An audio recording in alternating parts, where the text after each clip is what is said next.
All right, welcome to another deep dive. You guys know how this works. Someone sends us a link, and we dive in. This time around, it's all about the Red Pyramid at Dahshur.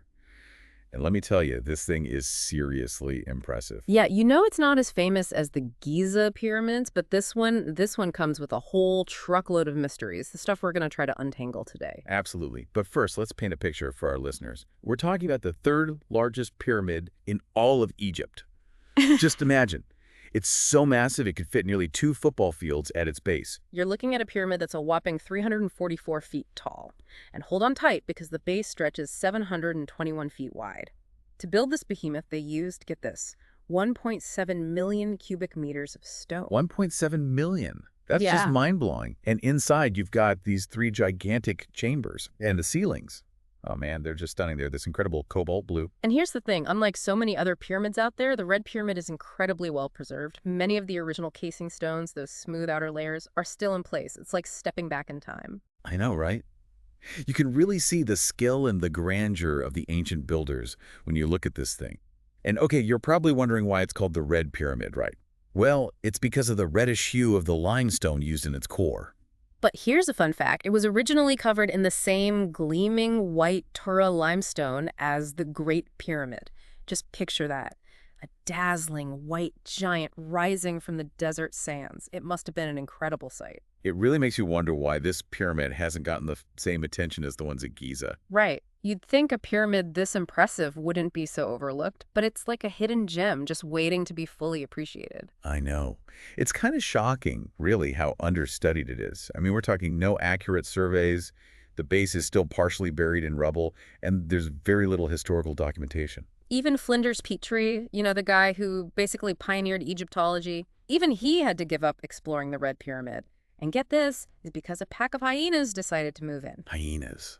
Talk about an occupational hazard. It just shows how relatively untouched this pyramid is. It really does. And it gets even weirder. Even something as basic as the level of the lower chambers is still up for debate.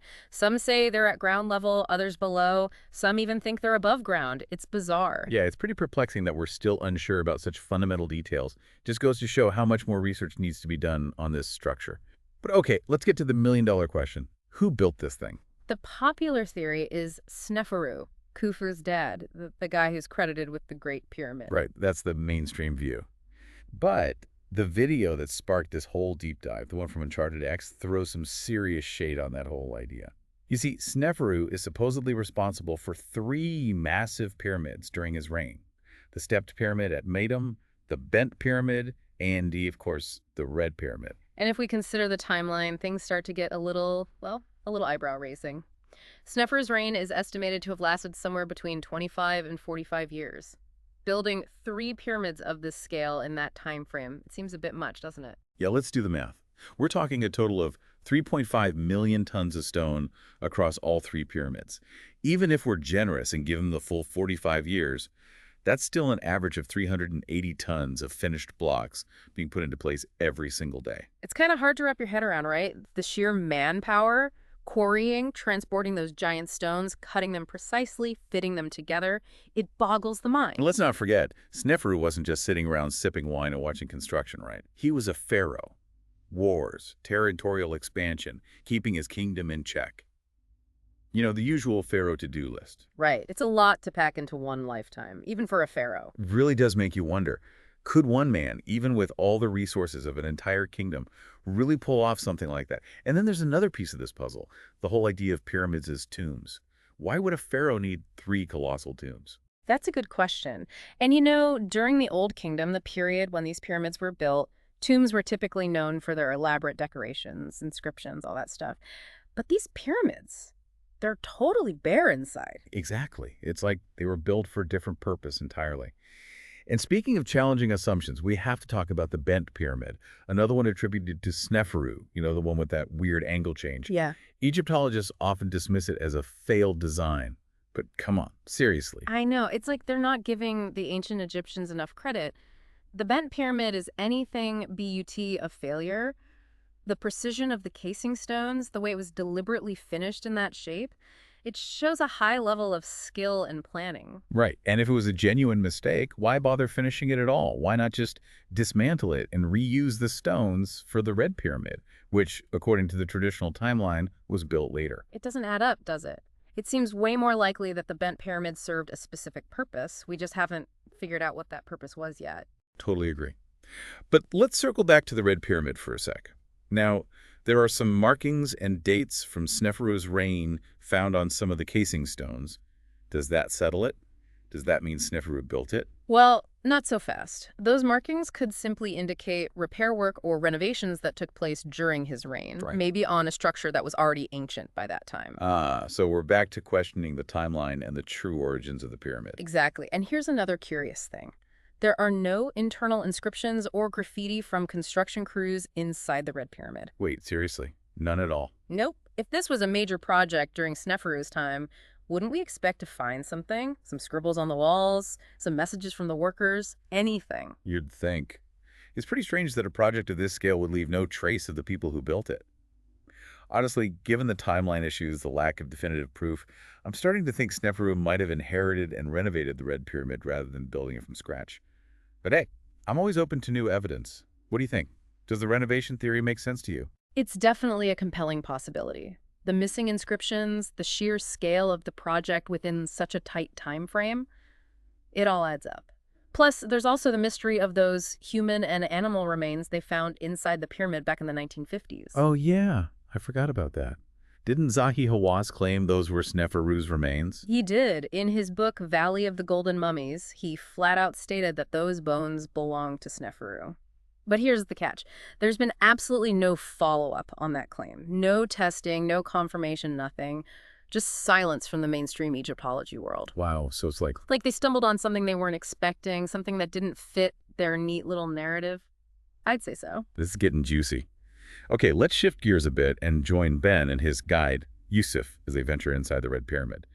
The video gives us this amazing first-hand look at the chambers and the structure itself. It's pretty awesome to see all the modern additions too, like the wooden walkways and the signs of past excavations. Gives you a real sense of how our understanding of these structures keeps evolving over time. Totally.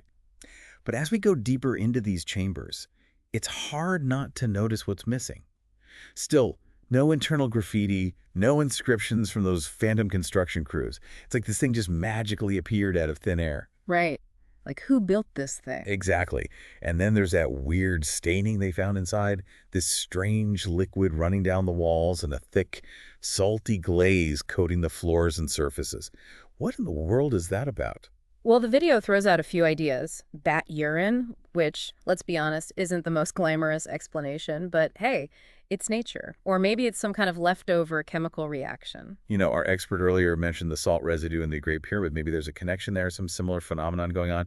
Could this be a key to understanding the pyramid's real purpose or its history? Totally possible. The chemical composition of that residue could give us all sorts of clues. It's definitely worth investigating further. Oh, for sure. So many questions. What caused that staining? What secrets could it be hiding? Hit us up in the comments with your theories, people. But hold on, there's even more. As Ben and Yusuf continue their exploration, they come across this massive excavation in the third chamber. Turns out, they removed something like 280 tons of stone from that spot.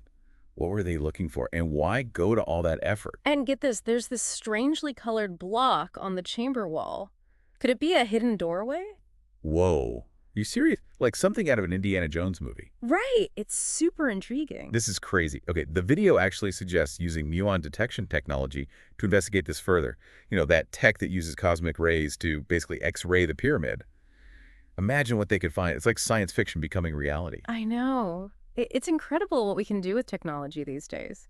It has the potential to completely revolutionize our understanding of ancient structures like this. Just imagine the secrets we could uncover.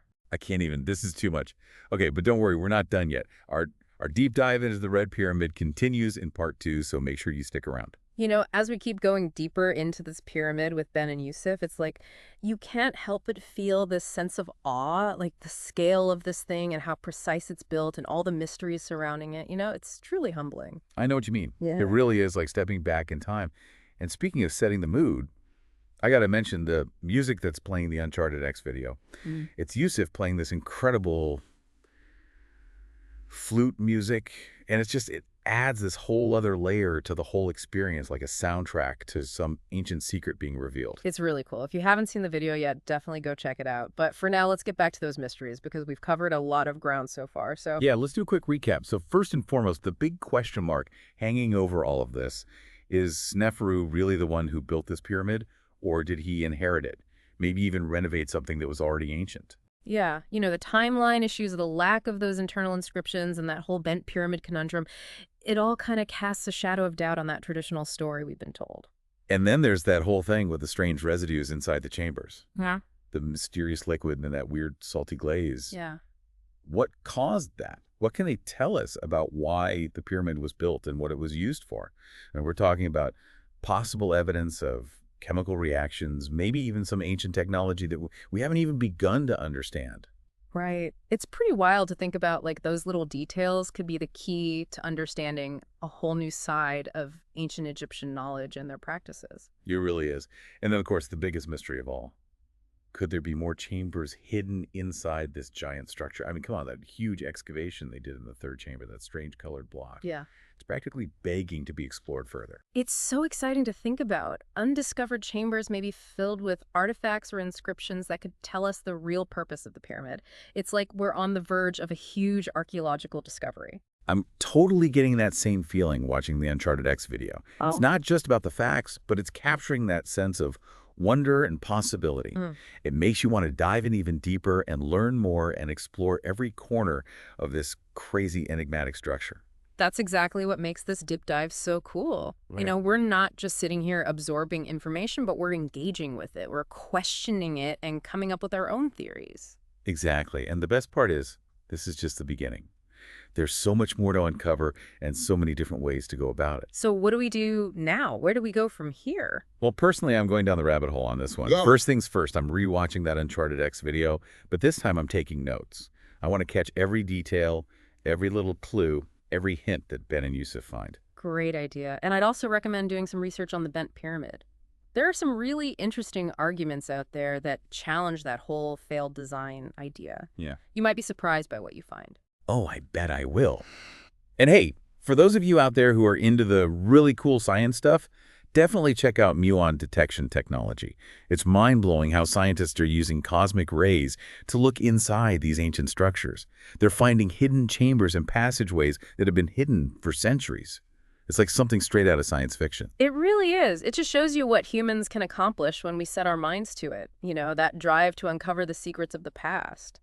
All this talk about pyramids and hidden chambers, it's got me thinking, what if we've been looking at these structures all wrong this whole time? What if their real purpose was something completely different from what we've always been told? Now that's a question that's been bugging historians and archaeologists for centuries. If they weren't tombs, then what were they? What were they protecting? What kind of knowledge did they hide within those massive walls? I mean, the possibilities are just mind-boggling. Were they giant astronomical observatories? Ancient power plants using some kind of energy we don't even know about? Or maybe something so far beyond our current understanding that we can't even imagine it? It's kind of humbling to think about, right? Our understanding of the past is limited by what we know right now and how we see things. There could be a whole other reality we're not even aware of yet. Exactly. And that's what makes exploring these mysteries so exciting.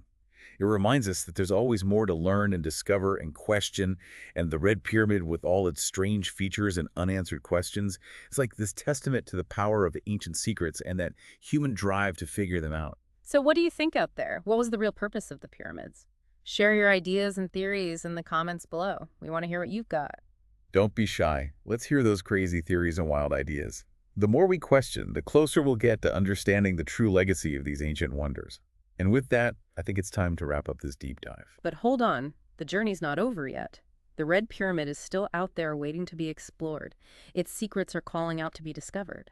So keep those questions coming, and keep that sense of wonder alive, and keep on exploring. Thanks for joining us on this incredible adventure into the heart of the Red Pyramid. Until next time, keep on learning and keep on questioning.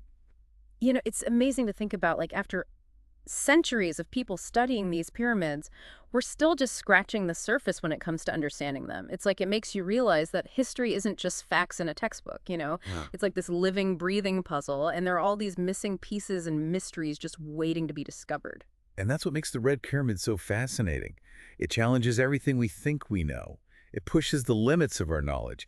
It's a reminder that there's always something new to uncover, something we haven't even thought of yet. Yeah. It's like finding a hidden room in an old house or uncovering some family secret that's been buried for generations. There's this feeling of excitement. You get a thrill of the unknown and this urge to dig deeper. Totally. Mhm. And just like those hidden rooms or family secrets, the Red Pyramid has the potential to completely change how we view the past. It could reveal new technologies, new ways people thought back then, new insights into their minds. It's amazing to think about. This whole deep dive has really opened my eyes. I feel like I'm just starting to grasp how complex and incredible the Red Pyramid truly is. It's so much more than just a giant tomb. It's proof of how ingenious humans were back then. A storehouse of ancient knowledge, a source of endless fascination. Absolutely. And that's what I hope you take away from this deep dive, too. A sense of wonder, a desire to learn more, and a drive to keep questioning everything. Keep exploring and keep pushing beyond the limits of what we think we know. So as we wrap up our exploration of the Red Pyramid, I want to leave you with this. Don't let this be the end of your own journey. Take what we've talked about today, dig into those sources, ask your own questions, and come up with your own conclusions. The Red Pyramid's waiting to be explored, and its secrets are waiting to be discovered. Maybe you'll be the one to finally crack the code, to unravel the mysteries that have puzzled people for centuries. Thanks for joining us on this incredible deep dive into the heart of the Red Pyramid. Until next time, keep on learning and keep on questioning.